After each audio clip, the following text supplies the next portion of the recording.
Hello বন্ধুরা, তোমাদের সঙ্গে আজ শেয়ার করব আমি কাবুলি ছোলার পকোড়া। আর এই পকোড়াটা কিন্তু তোমরা 15 দিন সংরক্ষণ করে অবশ্যই খেতে পারবে। চলো কিভাবে বানানো হয় তোমাদের দেখিয়ে নিই। তোমাদেরকে যে কাবুলি ছোলার পকোড়া বানানোর জন্য দেখাবো বলেছি। আর এই যে কাবুলি ছোলাগুলোকে 5 ঘন্টা ভিজিয়ে রেখেছিলাম, তারপর ওইটাকে জল ঝরিয়ে এই যে একটা বেলা বাটিতে নিয়ে নিয়েছি। এবার ওইটার সঙ্গে কিছু জিনিস অ্যাড করব এবং তৈরির জন্য ব্যবস্থা করব। এই দেখো, গোটা রসুন,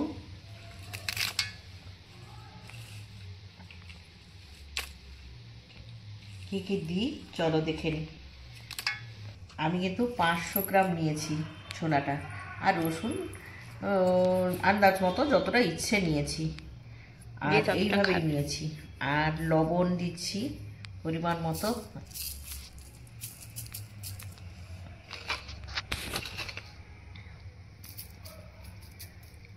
আমি 2 চামচ লবণ দিয়েছি।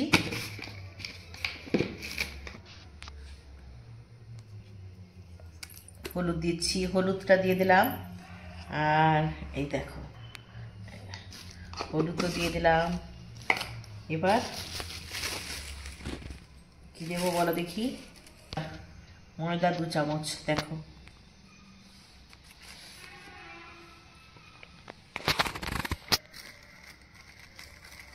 দু চামচও হবে না, 3 চামচ দিতে হবে। 3 চামচ ময়দা দিয়ে দিলাম। এবার 3 চামচ ময়দা দিয়ে দিয়েছি। এবার কিন্তু খাস্তা হওয়ার জন্য পকোড়াটা চালের গুঁড়া দেব। এই যে দেখো, এটা কিন্তু চালের গুঁড়ো। চালের গুঁড়ো আমি 3 চামচ দিলাম। এবার কি কি দিচ্ছি চলো দেখে নেওয়া যাক। এই যে দেখো, লঙ্কা গুঁড়ো একটু ঝাল ঝাল টকটক হবে। আর ধনিয়া পাউডার 1 চামচ দিচ্ছি, কিন্তু ধনিয়া পাউডার আমি মাপছি না, কিন্তু 1 চামচ মাপই দিচ্ছি আমি। জিরে পাউডার এটাও 1 চামচ দিলাম। আর এই দেখো, গরম মশলা সামান্য দিয়েছি। আর একটু চাট মশলা দিচ্ছি।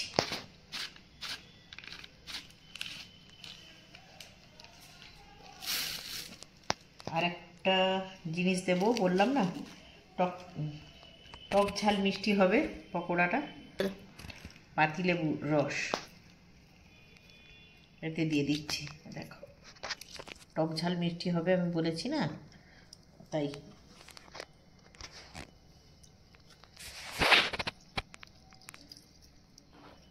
লেবুটা আমি একটা গোটা লেবুকে কেটে নিয়েছিলাম, ওইটা পুরোটাই রসটা চিপে নিলাম।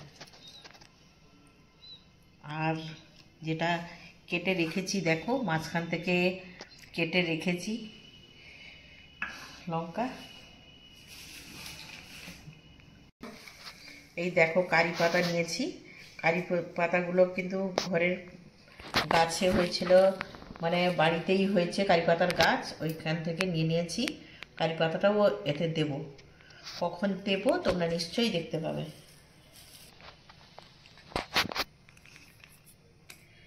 এবার এটাকে মাখিয়ে ফেলি চলো।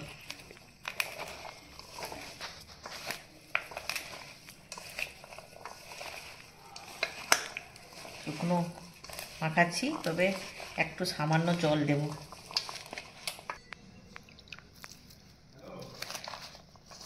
বেশি দেব না, মানে খুব বেশি হয়ে গেলে গায়ে ছোলাগুলোর গায়ে বেশি কঠিন, মানে মাখানো কিন্তু হয়ে গেল। ভালো করে মাখিয়ে দিলাম।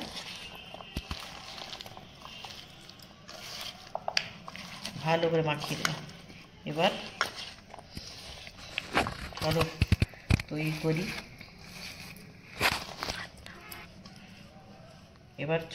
তৈরি করি। ওইগুলো ছেড়ে দেবো। তেল গরম হয়ে গেছে। ছিটকাবে না, এইভাবে ছেড়ে দেবো।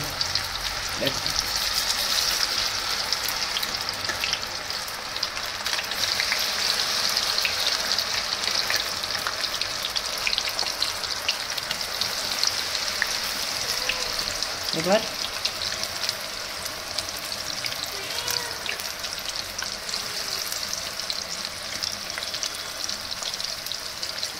দেখি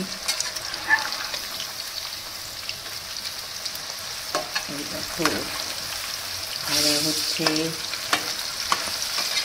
আর এগুলো তৈরি করে কিন্তু অনেক দিন বন্ধুরা কৌটোতে রেখে দেওয়া যেতে পারে। 15 দিন তো অবশ্যই রেখে খাওয়া যেতে পারে, কোনো অসুবিধে হবে না।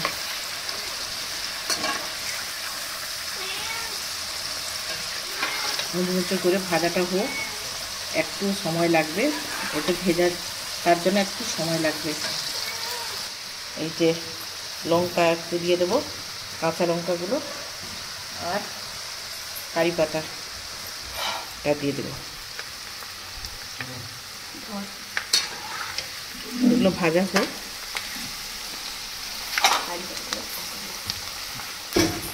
যে এর সঙ্গে কারি পাতা লঙ্কা দিয়ে দিয়েছি। এবার ভাজাটা হয়ে গেলে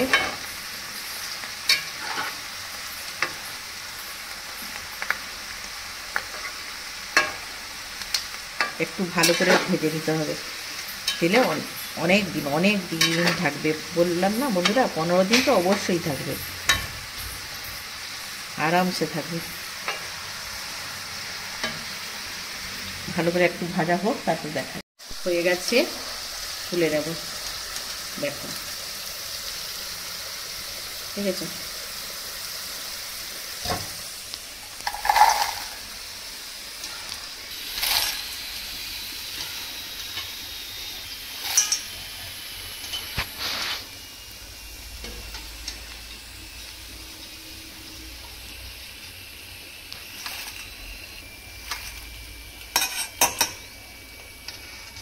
এই যে দেখো তুলে নিয়েছি।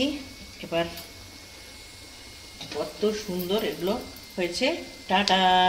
দেখো রেডি হয়ে গেছে বন্ধুরা, দেখেছো টোটালটাই ভেজে রেডি হয়ে গেছে। এবার আমি নিয়ে নিয়েছি কিছুটা খেয়ে দেখানোর জন্য। এটা নিয়েছি খাবো বলে। দেখো